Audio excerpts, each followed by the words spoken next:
I'm Neil Gardner, and this is Talking Books, a cheesily titled audiobook vlog in visual medium. I know, it's crazy. John, it's crazy. Just, audio-visual. Who'd have thought of it? I know, and you put the two together, it's like a cake made up of several things. Well, it is. Yeah. Why is it not called visual audio?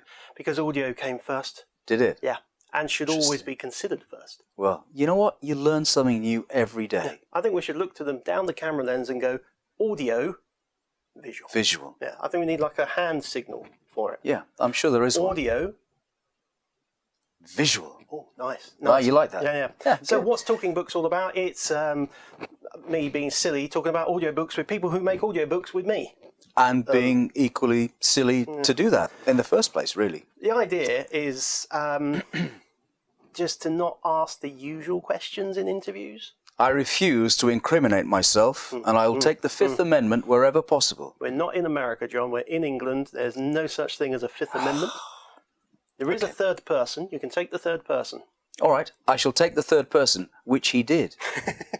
So, audiobooks. We work in audiobooks. I produce them, direct them, occasionally narrate them, but nowhere near as good as this man who's narrated about 10,000 by now. I think it's slightly over 10,000. 10,002, I think, if we include today. We've literally had to put a bed in the studio because, well, that's for other things, but also just so that you don't have to go home. That's right, yeah. Going home and actually having anything like a reasonable life and meeting friends and relatives, well, quite. This does lead to question one. It's an obvious one, but can you be a successful, prolific audiobook narrator and have a life, friends, pets, safe, healthy eating habit, any of those sort of normal things? Well, there's a very quick answer to that, and so far I have to say it's no. Oh, but you are married, so successful. Yes, I am married. Although I have to say, to put that into context, there was a point last year when my wife and I passed each other in the street and said, "Hi, how you doing? How's your week going?" And I'm not even making that up. That is literally what happened. We passed in the street. No. That goes down as a tick because you recognise each other. The thing is, I have to say, this particular time, even in this extended period of craziness, is especially crazy. It is. I think we should actually, we weren't really going to talk about what we do directly because that seems a little too obvious, but too obvious. John and I have been working together on audiobooks for 4 or 5 years now. Yeah, we have actually. And we seem to have built up a bit of a thing for doing epic long books and multi-long book series. And they kind of mean that we end up spending a lot of time together. A lot of time together. Although we actually don't speak to each other that often. I hate him. He's terrible. It's one of the worst this thing where ever. I do a lot of the talking, it seems, in this dynamic. And I look at Neil mostly. And he's on the phone, he's kind of tweets an awful lot.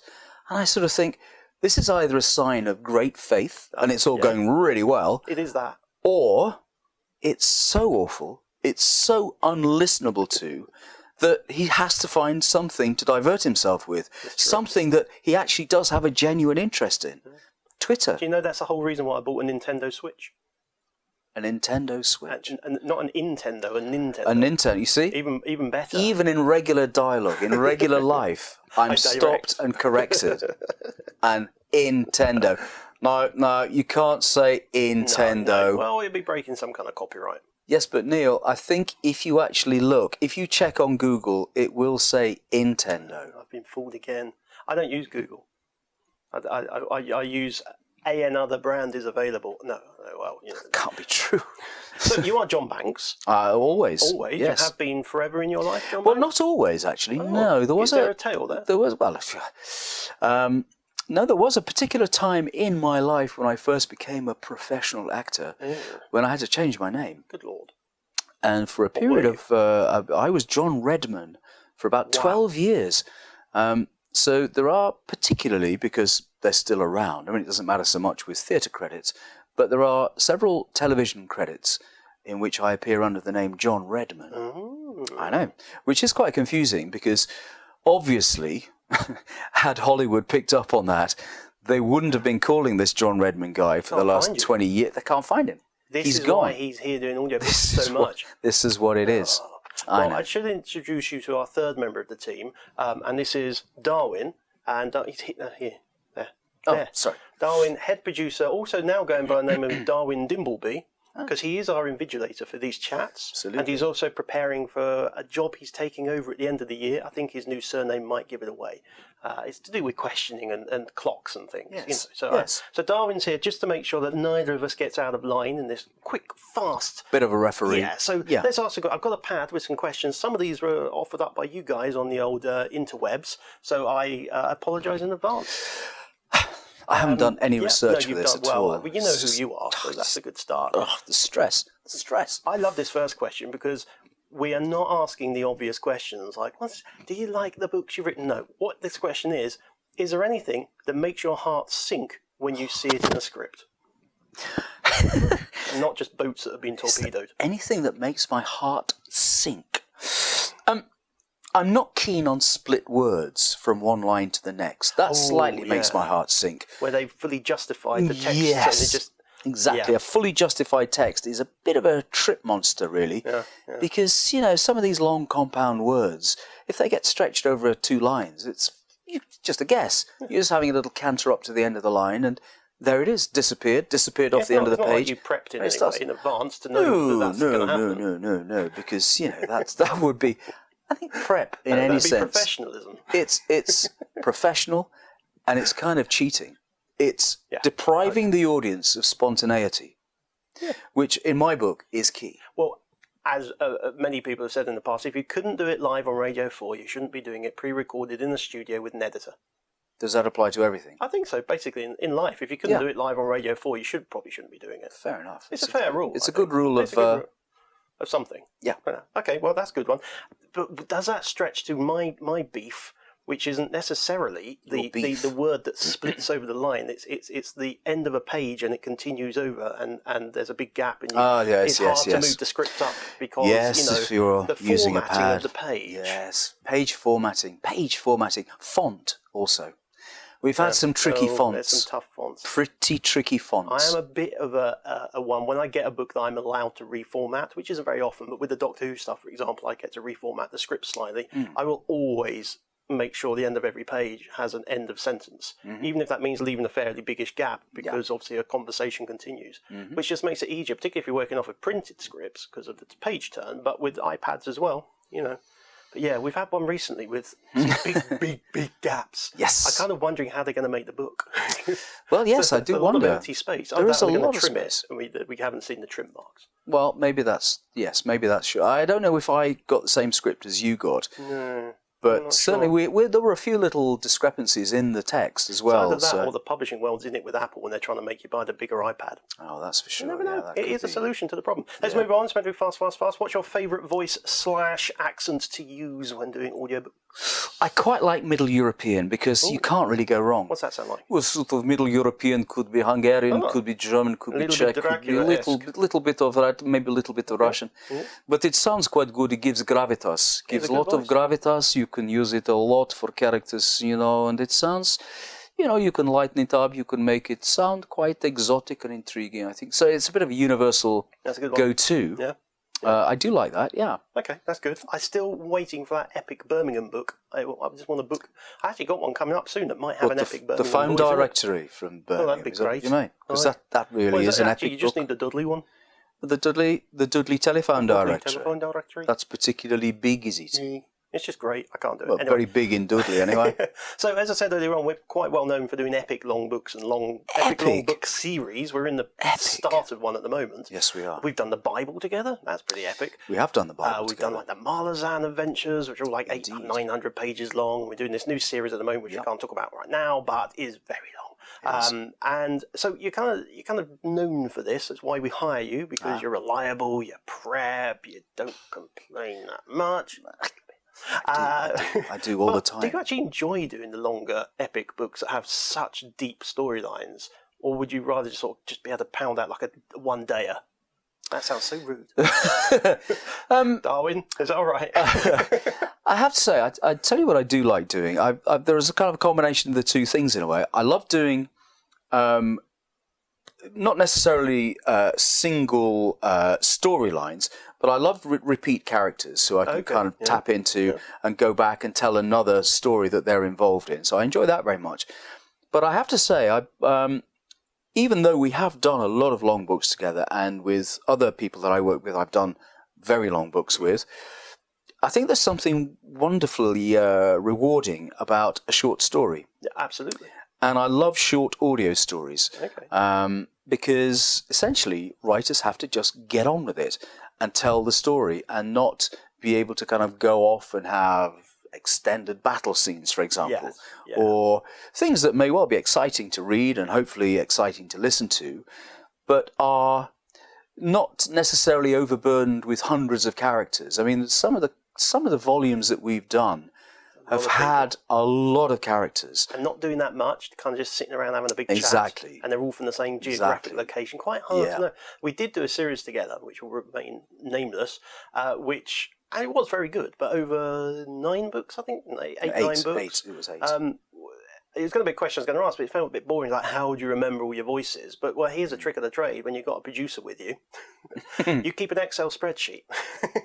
I think I've probably spent half of that book recording time not listening to you and actually just trying to fill out the Excel spreadsheet. Which was incredibly useful because that was a proper team collaboration. I mean, that was 684 voices or something? No, 857 distinct was it voices 857? By the end of the series. Okay. And you can tell when a character on my spreadsheet was an early one, because my descriptions are very, very florid and beautiful, and then when we're getting towards the end of the last book, they're simply like, not nice.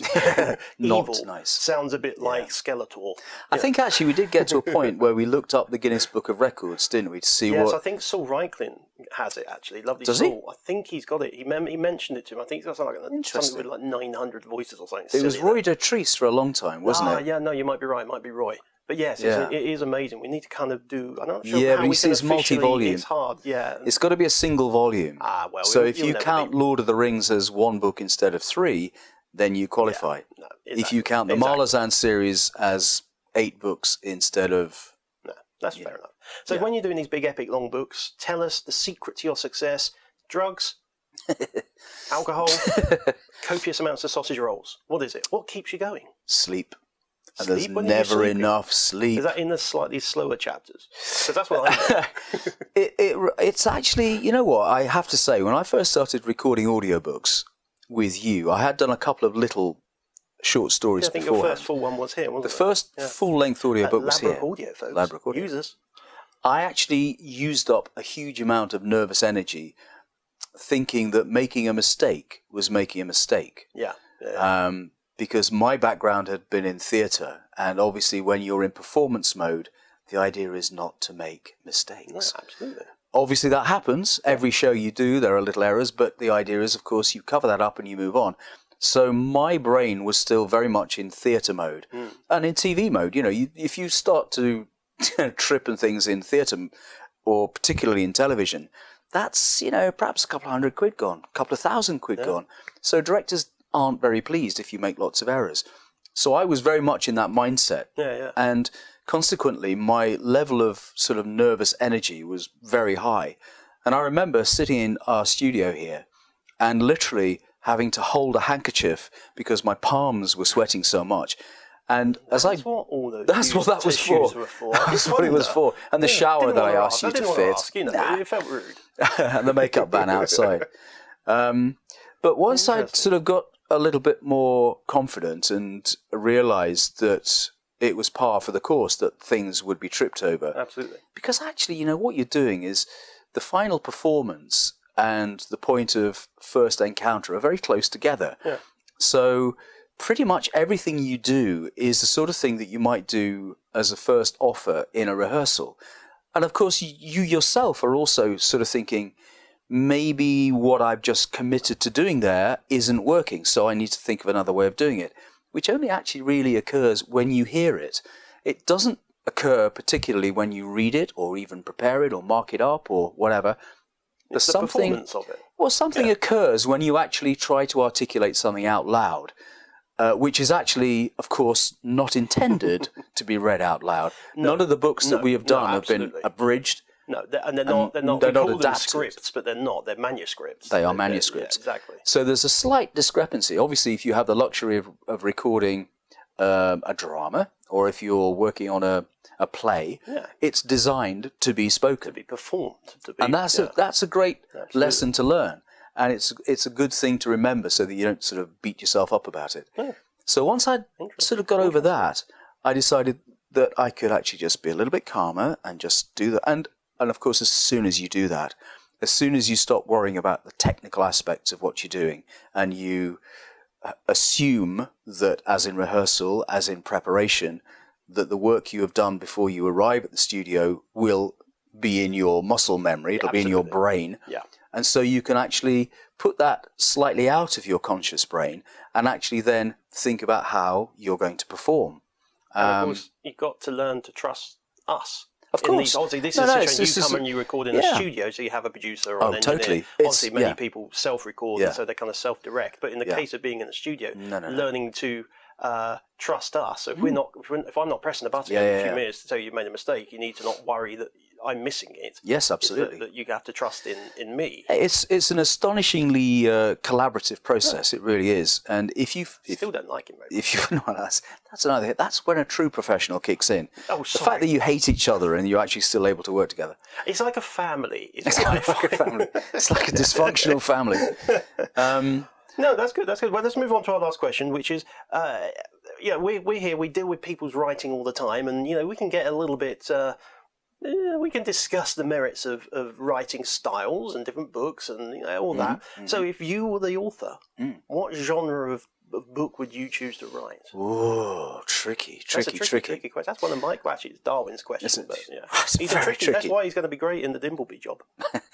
Well, I have to say that the greatest part of my experience in recording audiobooks has been in the either sci-fi or fantasy genre, which is fantastic, of course, because within sci-fi and fantasy particularly, you can invent all kinds of things, you can address all kinds of situations, you can do the thing that is fascinating to actors, which is obviously looking at human nature and why we do the things that we do. And I guess that I would probably be attracted to writing some kind of fantasy thing. I would try to make it perhaps a little more comedic than a lot of fantasy is. So kind of like more Terry Pratchett, Robert Rankin, Jasper Ford. I have done some things that are pretty heavy. Yeah, going. Of course, you don't do it here, but you do a lot of the Games Workshop stuff. Do a lot of Games Workshop stuff, isn't it? Yeah. Yes, I mean, for example, but he is a space marine. Space marine. Yes. For example, in some of the Doctor Who stuff that I've done, there's always a sort of slight sense of whimsy, and like a James Bond movie, the Doctor's not going to really come into kind of serious jeopardy. The Doctor's pretty much going to survive because guess what?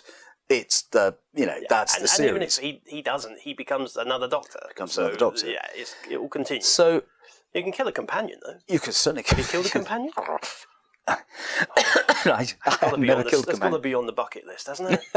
Come on. to kill a companion. Lots of them here. Nah, mate. We've gone through tons of them here. We love the companions, all of them. Well, that's fair enough. Well, sci-fi fantasy with a little twist of lemon. I think so. Yeah, that's good. Because I think it's because I think the medium is so liberating that you can actually address pretty much any kind of subject. Absolutely, and you can still do all the other genres within it. Yes, of course, yeah, absolutely, excellent. You can. Well, our final thing, and I'm going to have a prop for this. Final thing, prop. So, if you could tell us what's the most painful thing an author has made you do, and if you'd like to show us on the doll where the author hurt you.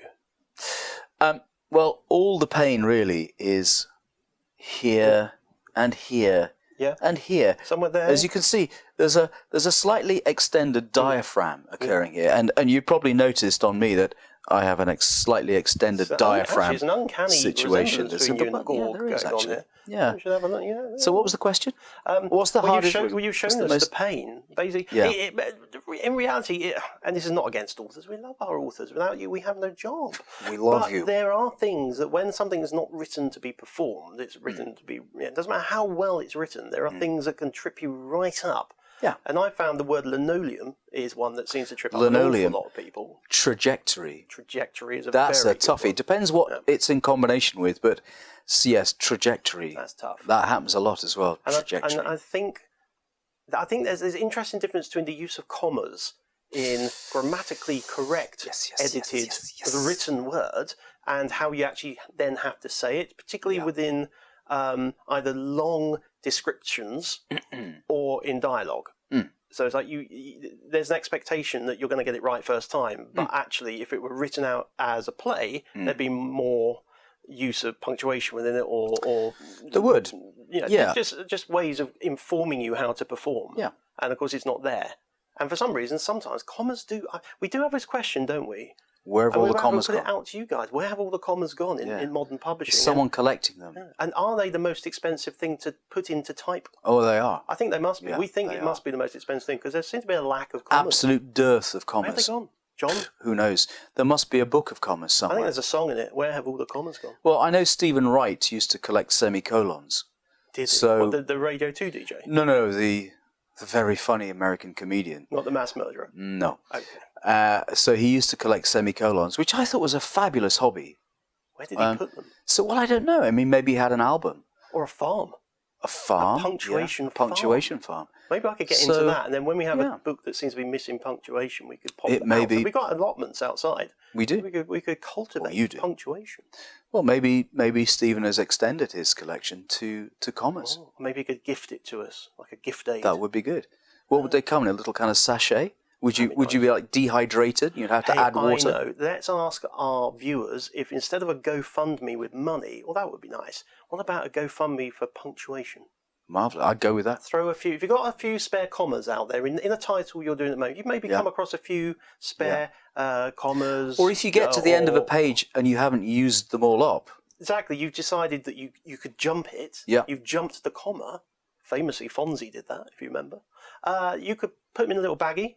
Maybe a little jiffy bag. Jiffy bag would be good. Send them in to us here at the studio, and we'll keep them in a little, probably like maybe a solarium or something. When you say jiffy bag, would that be jiffy, comma, bag? Well, yes. I think that's the only key, way to go. really, isn't it? That's the only way to go. If we're going to have these commas, let's use these commas. A jiffy bag. Yeah. I think that's good. A semicolon would work. Oh, a semicolon would be great, actually. Nice, wouldn't it? Yeah. I think we've got to the end of this discussion. Well, okay. I can't remember what the initial question was, but if anyone, has semicolons or commas to send in. We need them. Any and all. Yeah. Throw it this way, and we will be magnanimous in our redistribution. And make sure when you punctuation. send it in, the trajectory is accurate. Don't let them fall on the linoleum. No. This has been Talking Books, John. Have you enjoyed it? It's been talking. What did you say? Books. Yeah, it's been talk. I see what you did there. Trying a new I see what you did there. Comma. Yeah, I like that. Good, I like that. So it has been talking about Darwin has been invigilating, doing a very good job. I think. Good job. You have made a friend. I think he's looking quite happy after you touched him in all the right places.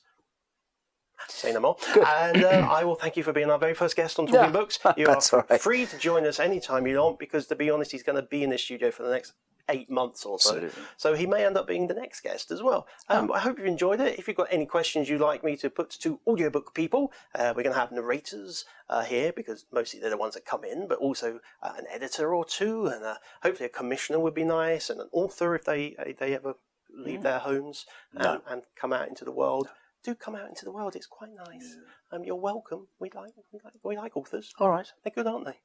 Well, they're essential, aren't they? I think without them, we wouldn't have much to read. But then we could do that telephone directory we keep talking about. Yes, we could. And I know who did it. In Dudley. Fantastic. Mr. Thompson. Well, on that note. Bye! Bye.